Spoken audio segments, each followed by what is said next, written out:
জন্য আমি প্রশ্ন জবাব দেওয়ার জন্য I am not fit person. আমি এটা করে অন্য কোনো প্রশ্ন আমরা বলেছি 2025 সাল হবে বিচারের বছর। দ্যাট ডাজ নট মিন যে সব কিছু 2025 সালে সমাপ্ত হয়ে যাবে। আমরা প্রসিকিউশনের পক্ষ থেকে কোনো মামলা সুনির্দিষ্ট সময় ঘোষণা করতে পারি না।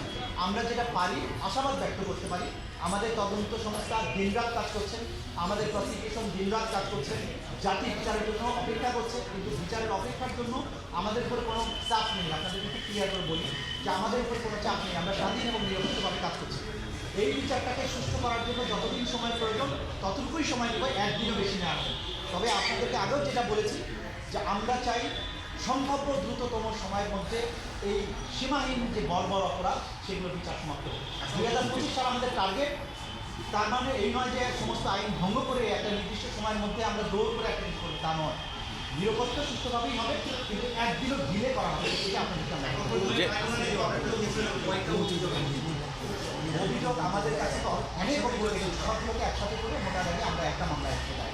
মিস্টার চিফ প্রসিকিউটর, এর আগে অন্য মামলায় গ্রেপ্তার আছে, এখন পর্যন্ত যাদের বিরুদ্ধে এই ট্রাইব্যুনালে অভিযোগ আছে, কিন্তু অন্য মামলায়ও তারা থানায় গ্রেপ্তার আছে, তাদেরকে এখানে গ্রেপ্তার দেখানো হয়নি এখন পর্যন্ত, বা আপনারা আবেদন করেন এরকম সংখ্যা কতটা আছে? না না, আমাদের অন্য মামলায় গ্রেপ্তার আছে, অথচ আমাদের এখানকার আসামি যারা ছিলেন অতীতে তাদের সবাইকে গ্রেপ্তার দেখানো হয়েছে।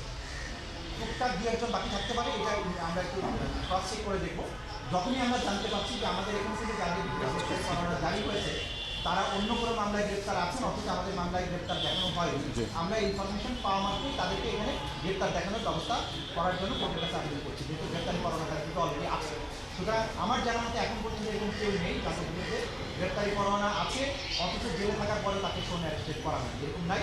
তবে যদি দু একটা এরকম পেয়ে থাকি তাহলে আমরা তাৎক্ষণিক ব্যবস্থা করবো। মাননীয় চিফ প্রসিকিউটর, একটি প্রশ্ন। আজকের যে গুম এবং বিচার বহির্ভূত যে হত্যাকাণ্ড, এটাকে ফোকাস করে এটা একটা আলাদা মামলা হিসাবে আমরা নিয়ে এসেছি এবং আমরা মনে করি এটা বিস্তৃতি এত বেশি, এটা আলাদাভাবেই বিচার হওয়াটা ন্যায়সঙ্গত।